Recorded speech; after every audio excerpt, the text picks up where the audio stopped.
सभी साथियों को प्यारा भरा नमस्कार। मैं आपका दोस्त सुनील कालवा एक बार फिर से आप सभी का हार्दिक अभिनंदन करता हूं।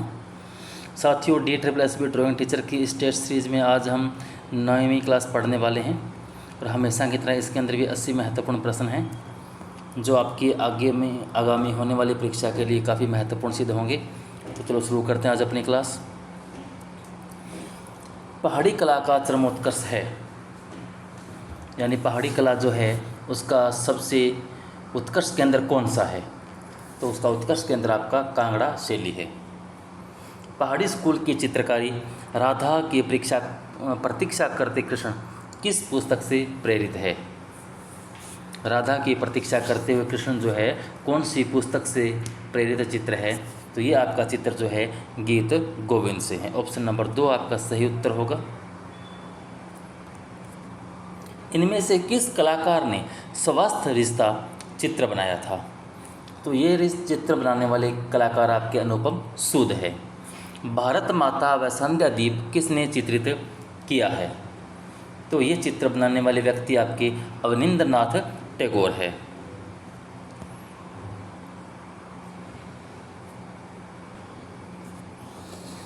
उस भारतीय चित्रकार का नाम बताइए जिसने 1967 में बर्लिन में अंतर्राष्ट्रीय फिल्म फेस्टिवल में अपने चित्र के लिए गोल्डन बियर पुरस्कार जीता था। तो वो है आपके MF हुसैन।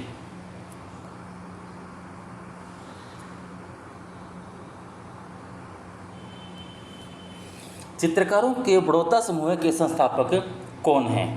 तो बड़ौदा समूह के संस्थापक आपके NS बेंद्रे हैं।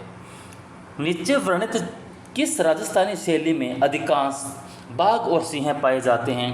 दिए गए विकल्पों में से पहचान करें। तो वो आपकी कोटा शैली है। बनी ठनी चित्रकला किस शैली की प्रसिद्ध चित्रकला है? दिए गए विकल्पों में से पहचान करें। तो वो आपकी किशनगढ़ चित्रशैली है। इंडो सरसैनिक वास्तुकला के रूप में कौन सी शैलियों को जाना जाता है? तो वो है इंडो इस्लामिक। बाज का चित्रण किसने किया था? तो बाज का चित्रण करने वाले चित्रकार आपके मंसूर है।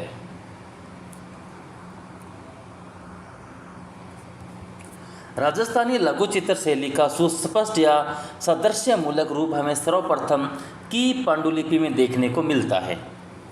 तो वह पांडुलिपि या वह पहला कौन सा ग्रंथ है जिसके अंदर आपको राजस्थानी चित्र शैली का उजला रूप या शुरुआती रूप दिखाई देता है? तो वह आपका विल्हण द्वारा रचित चोर पंचशिखा। विल्हण द्वारा रचित चोर पंचशिखा।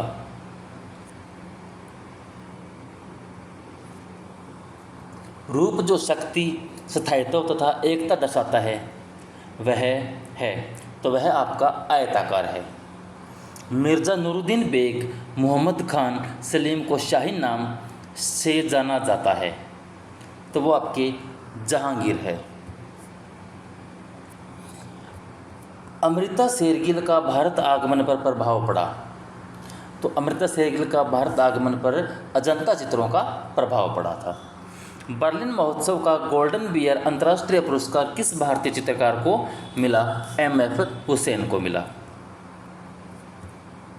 लघु चित्र रणथंभौर की घेराबंदी निम्नलिखित में से किसकी एक पुस्तक है? तो वह अकबरनामा की एक पुस्तक है। अकबरकालीन चित्रकारों में सर्वाधिक संख्या थी।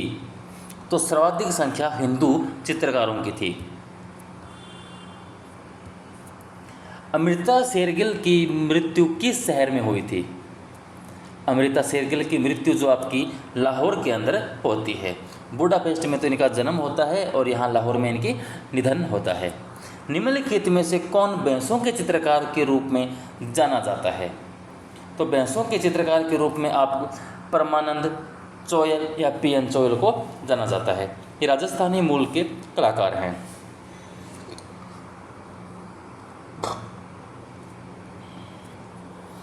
चित्रकार जिसने दांडी मार्च का छायाचित्र निर्मित किया तो वो कौन थे?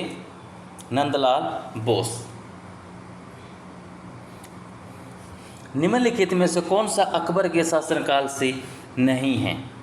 तो यहाँ पर जो ग्रंथ देख रहे हैं उनमें जो पादशाहनामा है वह अकबर के शासनकाल का नहीं है। तूतीनामा कब लिखा गया था? तो तूतीनामा है वह 1560 से लेकर 1568 ईस्वी में लिखा गया था। मुगलिया उस्ताद चित्रकार मीर सैयद अली के फ़ारसी उस्ताद का नाम बताइए। तो बेहज़ाद इनके उस्ताद थे, उस्ताद यानी गुरु थे इनके। इनमें से विनोद बिहारी मुखर्जी द्वारा निर्मित सर्वाधिक भित्ति चित्र किस विश्वविद्यालय में स्थित है? तो ये जो विश्वविद्यालय दिए गए हैं इनमें सबसे अधिक जो इनके निर्मित भित्ति चित्र है वह विश्व भारती विश्वविद्यालय शांति निकेतन में है। नुजूम उल उलूम किस संग्रहालय में स्थित है? तो यह आपके चेस्टन बेटी संग्रहालय डबलिन में संग्रहित है। दक्षिण शैली या दक्खन शैली मूलतः कहाँ केंद्रित थी? तो दक्खन शैली जो है मूलतः आपकी बीजापुर में केंद्रित थी। मुगल काल का प्रसिद्ध चिड़ियों का चित्तेरा कौन है? तो वो आपके उस्ताद मंसूर है। ईरानी चित्रों में प्राय रंग लगाए जाते थे, तो ईरानी चित्रों के अंदर रंग जो सपाट लगाते थे। बसली किस प्रकार के चित्रों के लिए प्रयोग में लाई जाती है? जो बसली है वह लघु चित्रण के लिए प्रयोग में लाई जाती है। एगोनी एंड एक्सटेसी किस मूर्तिकार के जीवन पर आधारित फिल्म है? तो वह आपकी माइकल एंजेलो के जीवन पर आधारित पुस्तक है। उस कलाकार का नाम बताइए जिसने पश्चिमी कला के इतिहास में रोम में सिस्टाइन चैपल की छत और इसकी वेदी की दीवार पर द लास्ट जजमेंट नामक दो प्रभावशाली कार्यों को किया। तो वो व्यक्ति है आपके माइकल एंजेलो। रावण द्वारा कैलाश पर्वत को हिलाने के विषय में मूर्ति कहाँ पर बनी हुई है? तो ये मूर्ति आपकी एलोरा के अंदर बनी हुई है। एलोरा की कौन सी गुफा विश्वकर्मा गुरु गुफा के नाम से जानी जाती है? तो विश्वकर्मा गुफा के नाम से गुफा संख्या 10 को जाना जाता है। शिव विवाह से संबंधित दृश्य का गुफा चित्र किस गुफा से प्राप्त हुआ है? तो जो शिव विवाह से संबंधित चित्र आपको देखने को मिला है वह बादामी गुफा में स्थित है।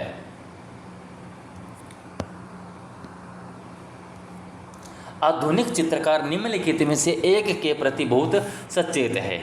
तो वो आपका है पोत, यानी पोत के प्रति अधिक सचेत है। माइकल एंजेलो जाना जाता है। तो माइकल एंजेलो को आप मूर्तिकार के रूप में जानते हैं। माइकल एंजेलो की प्रसिद्ध मूर्ति डेविड किस सन में बनाई गई थी? तो वो आपकी 1504 ईस्वी में बनाई गई थी। अजंता गुफा संख्या 1 का चित्र है। अजंता गुफा संख्या 1 का चित्र कौन सा है? तो वह आपका वज्रपाणी है।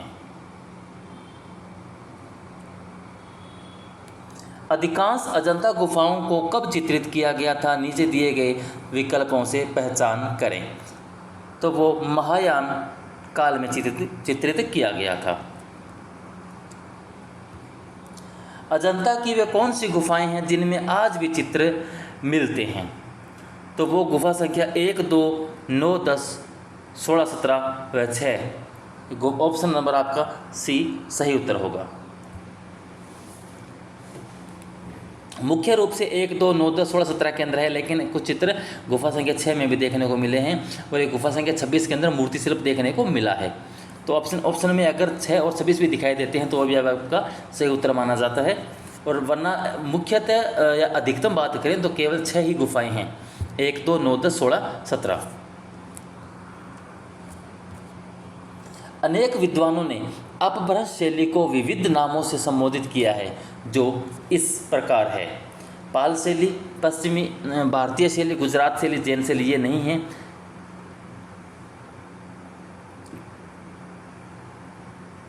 पाल शैली पश्चिमी भारतीय, दक्षिण शैली जैन शैली, पाल शैली पहाड़ी गुजराती जैन शैली, पाल शैली लोक शैली गुजरात शैली जैन शैली। इसके अंदर जैसे नाम दे रखा है पाल शैली, तो हर किसी गुफा में दे रखा है, लेकिन पाल शैली के नाम से अपभ्रंश शैली को नहीं जाना गया था। लेकिन इनके अकॉर्डिंग प्रश्न नंबर का उत्तर 1 नंबर सही माना गया है। लेकिन पश्चिमी शैली भारतीय शैली है, गुजरात शैली है, जैन शैली और साथ में अपभ्रंश शैली है। तो आपके ये 3 ऑप्शन इसके सही है, मान लीजिए आप ये 3 ऑप्शन सही है। क्योंकि और में दक्षिण शैली दे रखा है, दक्षिण शैली तो बिल्कुल नहीं है, पहाड़ी शैली भी बिल्कुल नहीं है, वह लोक शैली जैसा कोई इसका नाम नहीं है। पश्चिमी भारतीय शैली नाम है, गुजरात शैली नाम है, जैन शैली नाम है, साथ में अपभ्रंश शैली नाम है। तो पाल शैली लगभग इनके आसपास का टाइम पीरियड की थी। कुछ जगह पर पाल धर्म या जो बौद्ध धर्म संबंधित चित्र भी मिले थे, जो पाल शैली की विशेषताओं के साथ में इस शैली की विशेषताएं थी। तो इस प्रकार पाल शैली नाम भी इसको साथ में मान लिया गया है। तो ऑप्शन नंबर 1 आपका सही उत्तर मानेंगे। बुद्ध धर्म का कौन सा वर्ग बुद्ध को किसी भगवान के बजाय एक मानव के रूप में देखता है? तो वो आपका हीनयान संप्रदाय या हीनयान संप्रदाय का जो वर्ग है बौद्ध धर्म का, वो भगवान बुद्ध को एक मानव के रूप में देखते हैं। 6 दंत जातक की कथा का वर्णन है। तो यह कौन सी गुफा के अंदर है? तो यह गुफा संख्या 10 के अंदर वर्णन किया गया है। पद्मपाणि अविलोकितेश्वर का प्रथम अंकन कहाँ मिलता है? तो यह आपको भित्ति चित्र पर सबसे पहले देखने को मिलता है। अजंता की कौन से नंबर की गुफाएं हीनयान संप्रदाय से संबंधित है? तो हीनयान संप्रदाय से संबंधित गुफा संख्या 8 से लेकर जो 13 की गुफाएं हैं वह हीनयान संप्रदाय से संबंधित है। अजंता की किस गुफा में शिवी जातक चित्रित किया गया है? जो शिवी जातक है गुफा संख्या 1 में चित्रित किया गया है। अजंता की किस गुफा में सबसे अधिक चित्र मिलते हैं? तो वह अजंता की गुफा संख्या 17 है, जिसके अंदर सबसे अधिक चित्र देखने को मिलते हैं। राजा रवि वर्मा के निम्नलिखित चित्रों में से कौन सा चित्र भारतीय अर्थव्यवस्था की दयनीय अवस्था को दर्शाता है? तो आपका भिक्षुक परिवार जो है भारतीय अर्थव्यवस्था की दयनीय अवस्था को दर्शाता है। ऑप्शन नंबर डी सही उत्तर होगा। राजा रवि वर्मा किस कला के लिए प्रसिद्ध है? तो वो चित्रकला के लिए विश्व प्रसिद्ध है। उस चित्रकार का नाम बताइए जिन्होंने यूरोपीय शैली में भारतीय विषयों पर चित्र बनाए हैं। तो वो आपके चित्रकार राजा रवि वर्मा हैं। राजा रवि वर्मा ने बम्बई के घाटकोपर में लियोग्राफी प्रेस खोली थी। कब खोली थी यह प्रेस? तो यह प्रेस इन्होंने 1894 ईस्वी में खोली थी।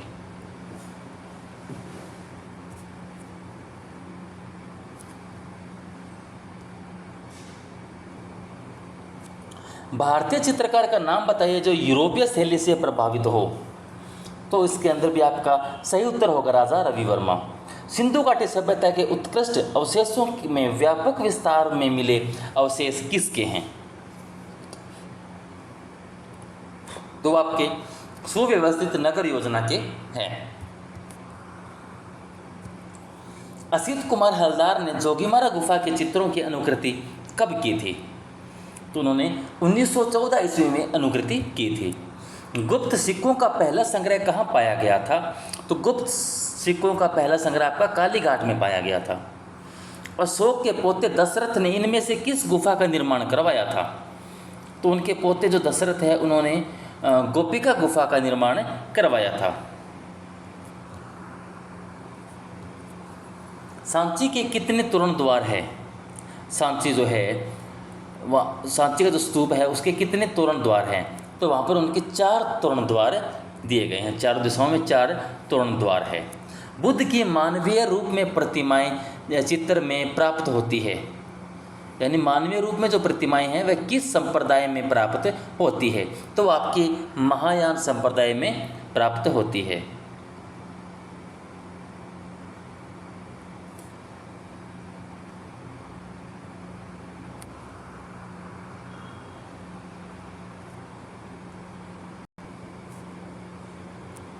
भारत की विशालतम भित्ति चित्रकला वीरभद्र कहाँ स्थित है? तो वीरभद्र जो आपका लेपाक्षी के अंदर स्थित है। जल रंग का मुख्य गुण है। तो जल रंग है उसका मुख्य गुण क्या है? पारदर्शिता है। पारदर्शिता जल रंग का मुख्य गुण है। निम्नलिखित में से प्राथमिक रंग कौन से हैं? तो लाल, पीला व नीला जो आपका प्राथमिक रंग है, ऑप्शन नंबर बी सही उत्तर होगा। भारतीय चित्र षडांग में वर्ण सामंजस्य का किस नाम से संबोधित किया गया है? तो आपका वर्णिका भंग के नाम से संबोधित किया गया है। भारतीय सौंदर्य शास्त्र के प्रथम दार्शनिक कौन थे? तो वो आपके प्रथम दार्शनिक भरत थे, भरत या भरत मुनि। एस्थेटिक शब्द की उत्पत्ति हुई थी। एस्थेटिक शब्द की उत्पत्ति यूनानी भाषा से होती है। कौन से प्राचीन ग्रंथ में यह उक्ति है? कलाना प्रवरम चित्रण धर्म कारम कामार्थ मोक्षादम। कलाना प्रवर चित्रम धर्म कामार्थ मोक्षादम, ये जो पंक्ति है कौन से ग्रंथ से ली गई है? तो ये आपका चित्रसूत्रम से ली गई है। चित्रसूत्रम से ली गई है। पंचमढ़ी की गुफाएं किस नदी के तट पर स्थित है? तो पंचमढ़ी की गुफाएं नर्मदा नदी के तट पर स्थित है। प्रागैतिहासिक शिला चित्रों की खोज किसने की थी? प्रागैतिहासिक शिला चित्रों की खोज आपके आर्चिबाल्ड कार्लाइल ने की थी। प्रागैतिहासिक चित्र धरातल पर चित्रित किए गए हैं। किस धरातल पर चित्रित किए गए हैं? जो प्रागैतिहासिक चित्र हैं वह गुफा की भित्ति पर चित्रित किए गए हैं। तराशे गए चमकीले हथियारों के औजार कहाँ प्राप्त किए गए थे? तो ये औजार आपको नवपाषाण काल से प्राप्त होते हैं। पुरातात्विक महत्व का स्थल लोथल कहाँ स्थित है? तो लोथल है आपका गुजरात में स्थित है। लोथल कहाँ पर है? गुजरात में स्थित है। दुशाला ओडे योगी की मूर्ति किस खुदाई से प्राप्त होती है? तो दुशाला ओडे योगी की मूर्ति जो आपकी मोहनजोदड़ो से प्राप्त होती है। किस शहर में सूती कपड़े का एक टुकड़ा मिला था? तो सूती कपड़े का टुकड़ा जो आपको हड़प्पा शहर से प्राप्त होता है। देमाबाद किस नदी के तट पर स्थित है? देमाबाद जो है किस नदी के तट पर स्थित है? तो वो आपका गोदावरी नदी के तट पर स्थित है। किस रंग को बहुत देर तक देखते रहने के बाद यदि हम आंखें बंद कर लें तो किस रंग का अनुभव होगा?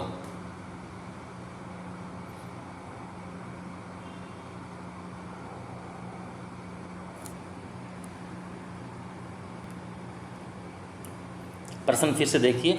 किसी रंग को, यानी कोई भी रंग है, उसको बहुत देर देखते रहने के बाद यदि हम आंखें बंद कर लें तो किस रंग का अनुभव होगा? यानी आप मान लीजिए यहाँ पर लाल रंग है और इस लाल रंग को आप बहुत देर तक देखते रहोगे तो फिर आप जब आंखें बंद कर लोगे तो इस रंग का जो पूरक रंग है वह आपको नजर आएगा। तो 74 का सही उत्तर होगा पूरक वर्ण, ऑप्शन नंबर सी। तो लाल रंग का पूरक रंग कौन सा होगा? अब आपके पास इसी प्रकार के जब चित्र आएंगे तब आपके इस प्रकार एक इसकी आवश्यकता पड़ेगी, जिसका जैसे लाल, पीला ये प्राथमिक रंग है और फिर आपका नीला। इसका पूरक रंग इस प्रकार देखेंगे तो सफ़ेद और लाल व जो पीला है इसका बीच का रंग कौन सा हो जाएगा? आपका नारंगी। पीला और नीला का आएगा हरा और लाल व नीला है इसका हो जाएगा बैंगनी। और जो रंग चक्र के अंदर सामने रंग होता है वह पूरक रंग होता है। तो आपका लाल रंग है, इसका पूरक रंग कौन सा हुआ? हरा। यानी लाल रंग को आप बहुत देर तक देखते रहोगे तो उसका पूरक रंग यानी आपको हरा रंग दिखाई देगा जब आप आंखें बंद कर लोगे। तो उसी प्रकार अगर आप पीले रंग को बहुत देर तक देखते हो फिर आंख बंद करते हो तो आपको बैंगनी रंग दिखाई देगा। और नीले रंग को बहुत देर तक देख रहे हो, आंख बंद कर लोगे तो इसके बाद आपको नारंगी रंग दिखाई देगा। यानी किसी भी रंग को आप देखो तो उसके बाद आंखें बंद करने के बाद जो रंग दिखाई देगा वह उसका पूरक रंग होगा। आशा करता हूँ ये प्रश्न आप ध्यान से समझ गए होंगे। इस प्रकार के जो प्रश्न आते हैं थोड़ा कंफ्यूज करते हैं, इनको प्रश्न को थोड़ा आराम से पढ़ने वाला प्रश्न होता है। कुछ प्रश्न रटने वाले होते हैं जो हमारी याद होते हैं, जैसे राजा रवि वर्मा का जन्म कब हुआ, या सबसे पहले यूरोपीय चित्रों यूरोपीय शैली में चित्र किसने बनाए, तो वो प्रश्न हमारे रटे हुए हैं। लेकिन इस प्रकार के जो ये फंडामेंटल्स के प्रश्न आएंगे उनको आपको रटने से काम नहीं चलेगा, इनको समझना पड़ेगा। समझोगे तो चीज़ें अच्छे से याद हो जाएगी।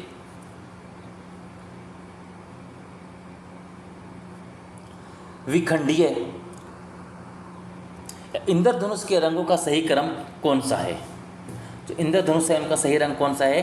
बैंगनी, गहरा नीला, नीला और हरा, ये आपका सही रंग है। जैसे विबग्योर आप नाम लिखते हैं तो उसको आप देखेंगे तो आप पता चलेगा आपको कि एक लाइन किस प्रकार बनती है।